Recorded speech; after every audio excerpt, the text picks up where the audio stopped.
Você já parou para pensar como as Olimpíadas refletem tensões globais? Prancha de surf com Cristo? Banido. Hijab na abertura? Não. Raíssa Leal notificada pelo Comitê Olímpico Internacional por fazer mensagem religiosa em Libras. Público vaiando hino israelense.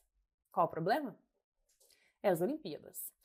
Não tem como separar o maior evento do esporte dos eventos geopolíticos atuais. É instabilidade política na França, tensão na faixa de Gaza, Rússia invadindo a Ucrânia. Não tem como separar. As Olimpíadas acontecem, como a gente conhece, desde 1896 em Atenas. Para isso, precisou do COI, o Comitê Olímpico Internacional, garantindo patrocínio, organização e regras. Uma dessas regras, o artigo 50, se repete nesta edição. Não é permitido nenhum tipo de manifestação ou propaganda política, religiosa ou racial. Estamos falando de Paris, na França, o país da liberdade, igualdade e fraternidade. E da laicidade também, e dos protestos, né? No país em que símbolos religiosos já geram debate político, mesmo sem a competição como pano de fundo. E ainda temos a delegação russa, punida, participando sem hino e com uniforme neutro.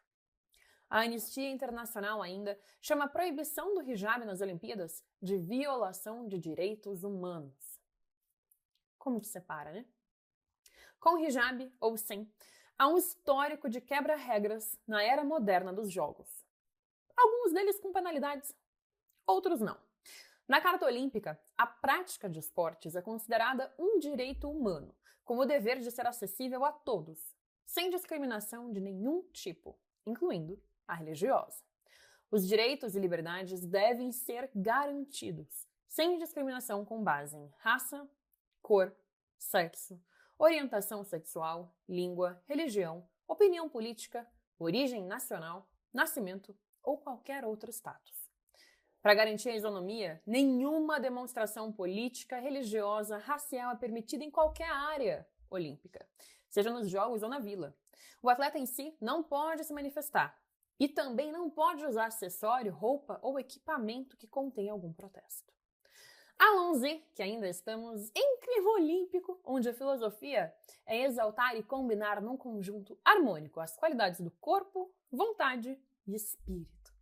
Eu sou Bruna Bufara. E Nath, por favor, roda a vinheta.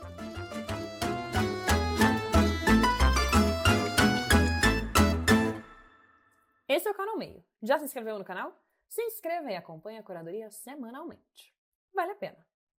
Se a ideia da Olimpíada é criar um mundo melhor e mais pacífico por meio da educação através do esporte praticado em acordo com o olimpismo e seus valores, como deixar as expressões individuais e políticas de fora disso? É difícil, né? Não à toa, a nossa fadinha fez um gesto de fé quando conquistou a sua medalha de bronze. Afinal, fé, demonstração de agradecimento a quem ela crê ser superior. Ela gesticulou, ali em Libras, que Jesus é o caminho, a verdade e a vida. Mas não pode, porque as Olimpíadas são sobre o todo. É se manter imparcial, sem apoiar e sem se opor a religiões.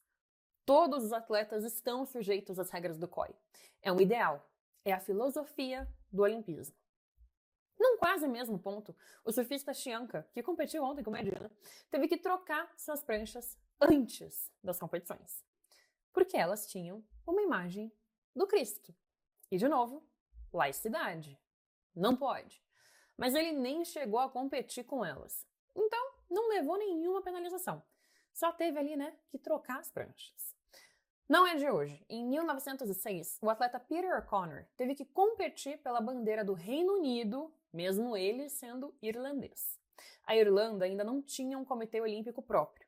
Depois de receber a medalha, como britânico, ele escalou um mastro de 6 metros e hasteou a bandeira da Irlanda.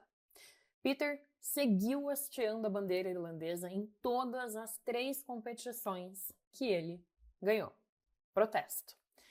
Fé ou política, se você une o mundo todo e coloca câmera para televisionar cada conquista, noticiar tudo, todo momento terá um dos elementos refletindo o contexto atual do atleta, mesmo sendo proibido. porque o mundo não está muito pacífico também no momento, né? Tem a invasão russa da Ucrânia, que começou ali em 2022, os ataques do Hamas contra Israel, a sucessão de bombardeamentos. É o esporte que nos mostra onde está o interesse popular, que nos conta sobre a cultura de cada lugar. Por exemplo, esse é o primeiro ano do breakdancing nas Olimpíadas. Cada modalidade também tem a sua própria história. Em 1968, o símbolo Black Power esteve no pódio da corrida de 200 metros. Atletas negros americanos, Tommy Smith e John Carlos, os dois fizeram o gesto em silêncio, um em primeiro, o outro em terceiro. Foi um grito para pedir liberdade e direitos humanos, em que eles tinham que ser vistos porque eles não eram escutados, disse Smith numa entrevista em 2008. Ele quis aproveitar o momento.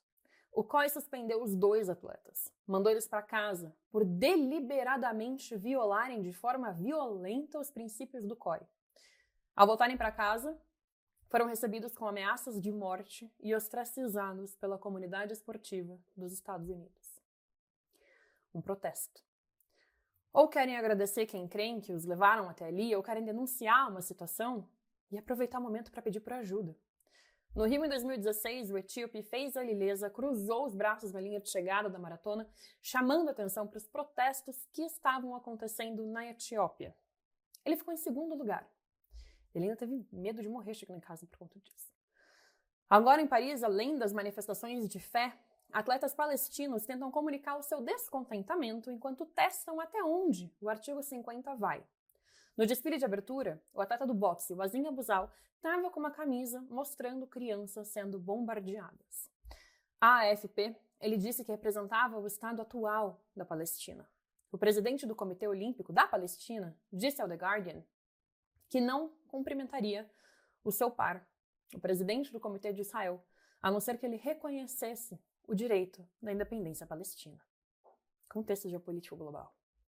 O Comitê Olímpico Palestino disse que cerca de 400 dos seus atletas foram mortos desde que os ataques iniciaram dia 7 de outubro pelo Hamas, incluindo o campeão de karatê Nagan Abu Samra, que se preparava para as Olimpíadas, segundo a Al Jazeera.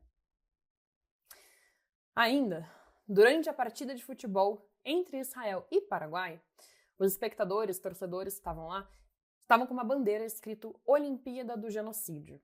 Eles vaiaram o hino israelense. Ainda segundo o Le Parisien, outros gestos antissemitas foram observados durante a partida, levando a investigações. É todo um contexto político. Paris 2024 quis o impossível, distanciar o esporte de qualquer tipo de manifestação ou propaganda política, religiosa ou racial. Não tem como. Esporte é contexto, e contexto é político. É indissociável do contexto global. O ideal do olimpismo, pensado lá por Pierre de Coubertin, que idealizou os Jogos Olímpicos da Era Moderna, segue. É um imaginário do esporte como pedagogia. É sobre união, cooperação, inclusão social. Mas não importa, é inevitável refletir as tensões e os desafios que o mundo está vivendo agora.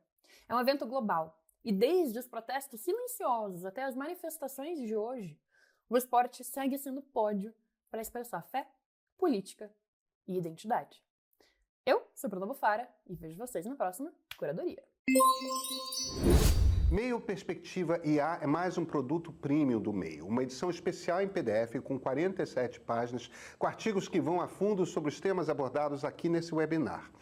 O Meio nasceu com o propósito de ajudar as pessoas a estarem informadas para lidar com os desafios do mundo moderno. Meio Perspectiva é uma nova forma de retribuir o apoio aos nossos assinantes Premium. Siga o link pelo QR Code que aparece aqui na tela para assinar o Meio Premium e garantir já o seu. São só R$15 por mês. Uma edição especial onde toda a equipe do Meio se esforçou para criar um conteúdo inédito e relevante que você não vai encontrar em outro lugar. Escolhemos a inteligência artificial como tema dessa primeiríssima edição devido ao impacto que ele está tendo em nossas vidas e que só irá aumentar muito nos próximos anos.